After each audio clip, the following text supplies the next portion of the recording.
As backyard growers, we love to tease out the full potential of our plants. Get the most bang for our buck in the limited space that we have. One crop packs so much growing power that it can literally outgrow itself, often, and ironically, reducing its productivity. That's right, I'm talking tomatoes, specifically the indeterminate ones. But don't you worry, we'll touch on those bush types as well.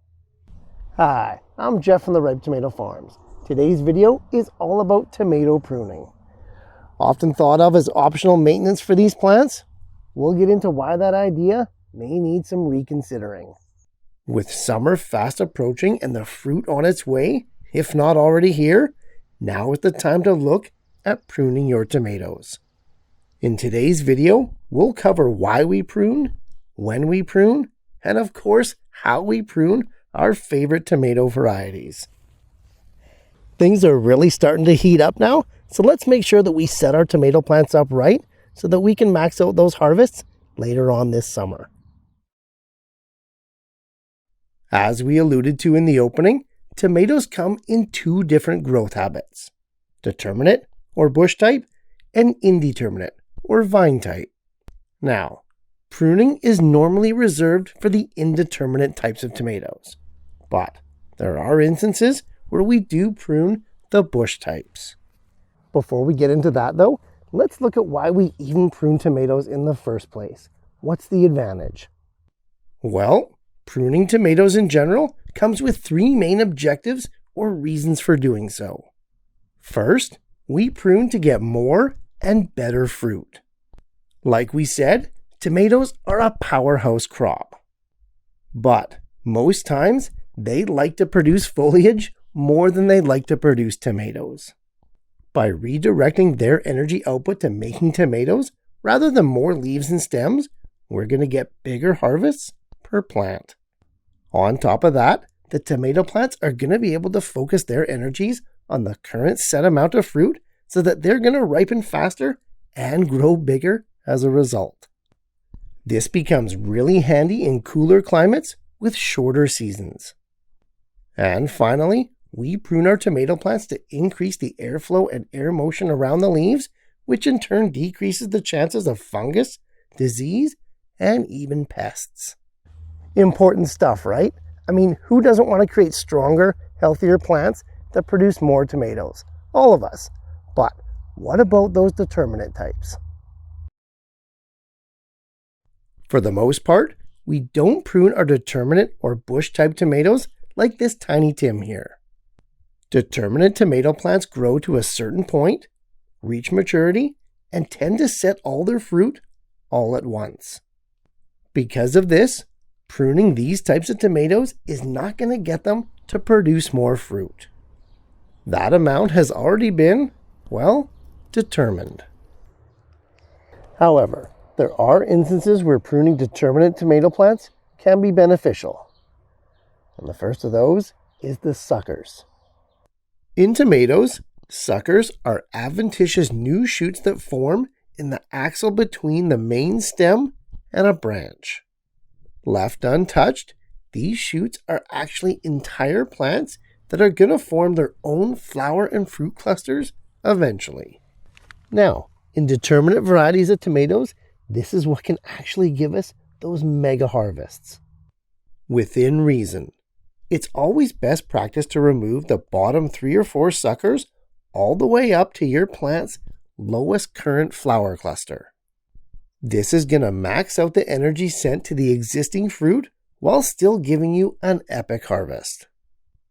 Suckers are super easy to remove. Just pinch them between your thumb and index finger and twist them off before they get too big. Easy stuff. Before we move on to the vine types of tomatoes, we can also go ahead and prune the lower leaves of all of our determinate tomato plants, especially the ones that are touching the ground. Get that foliage away from the soil and mulch, allowing more airflow and minimizing the damage of possible fungal and disease outbreaks. Trust me, pruning those lower leaves really does make a difference.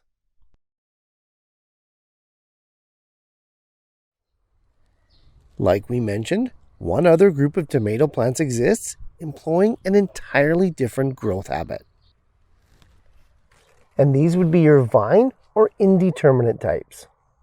These bad boys know no constraints other than the weather, and they'll continue to produce flowers and fruit for as long as the temperatures allow. And believe me, these guys also get suckers, even more so actually. So, a great place to start pruning with your indeterminate tomato types is to get rid of the suckers. Again, simply remove all the bottom ones right up to that first flower cluster.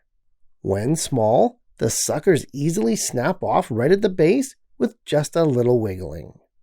This is ideal because the wound left behind is tiny and easy to heal. Left too large, and they'll have to be cut off, leaving a much larger scar to heal, as well as allowing that sucker to sap more nutrients than they should. Regardless of size, always try to do your tomato pruning and sucker removal on the morning of a sunny day. Allow that scar to dry out and heal over the course of a single afternoon. That way, you can avoid infections and disease along the way. It really does help. Just like with your determinate tomatoes, removing those lower branches, especially the ones already touching the ground, is always a good idea, regardless of the variety or type that you grow. And for a lot of tomatoes, this is all the pruning that we need to do for now.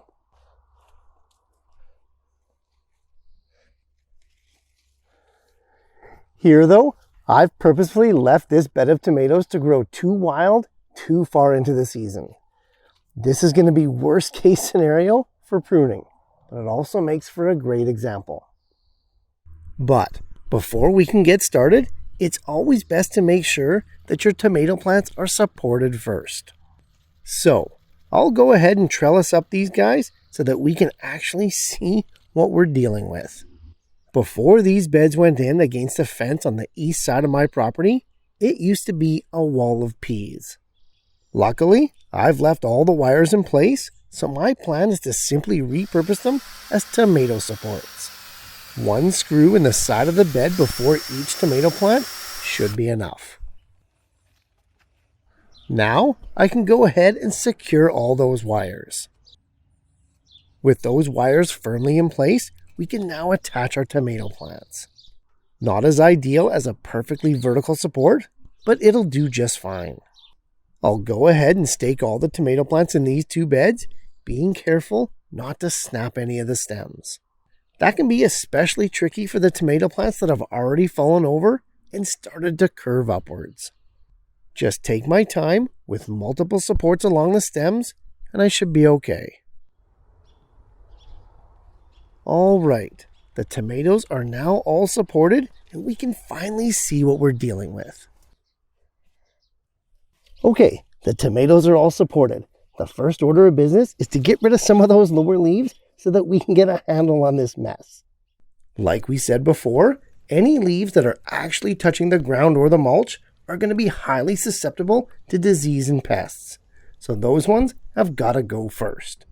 If we can do a good job now of clearing those guys out, it's going to provide valuable airflow for the plants going forward. Good stuff.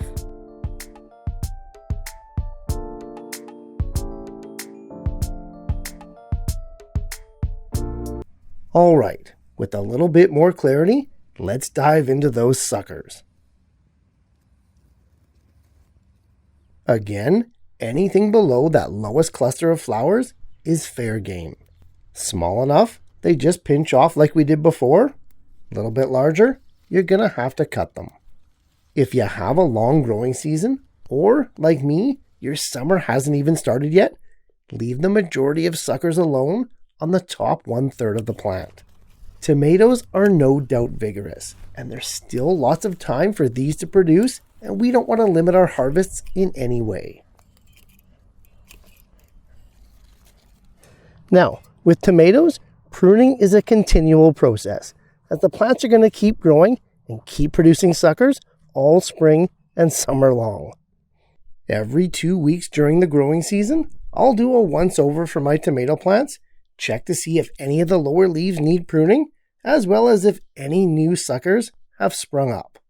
I do this for the entire life cycle, right up until September, until that final harvest, when the plants then get cut down and composted. As the season goes on though, there's one more pruning that we do to maximize our tomato plants. When summer begins to wind itself down, there becomes a point where there just isn't enough time for any new fruit to ripen before winter hits.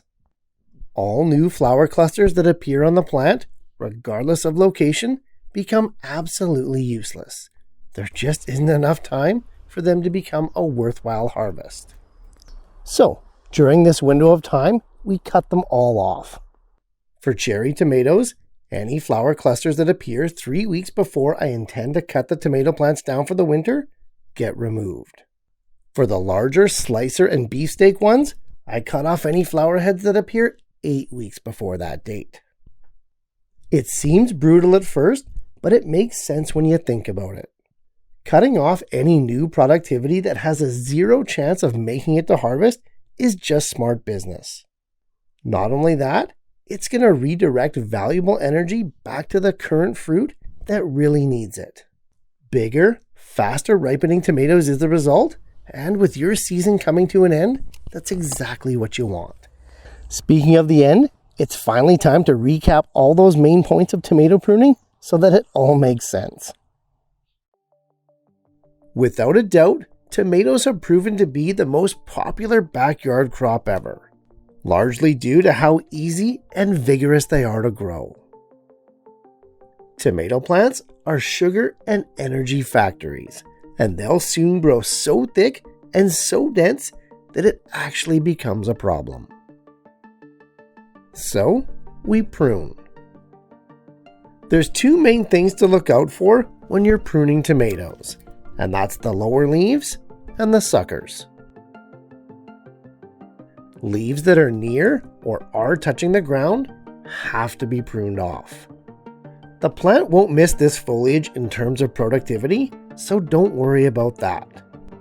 We gotta remove them because they're great vectors for pests and disease that's residing in the soil.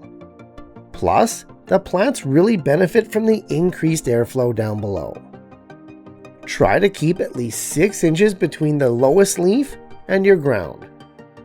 But this distance is gonna vary with the different types of tomatoes.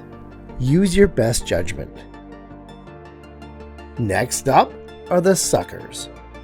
These are little adventitious shoots that pop out of the axil, which is the space where the branch meets the main stem.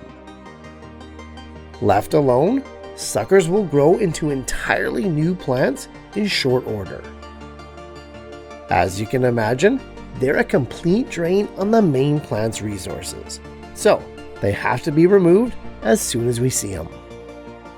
Finally, later on in the season, it's a really good idea to remove late flowers or even small fruit that simply won't have enough time to develop.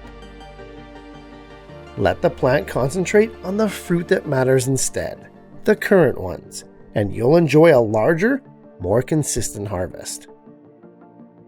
It's not often that a crop actually grows more than you want it to. Tomatoes rarely disappoint in the growth department, but truly epic harvests are only possible through dedicated canopy management.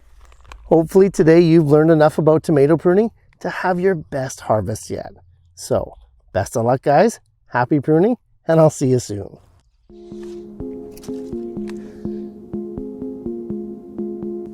Hey, thanks so much for watching guys. I appreciate the support more than you know.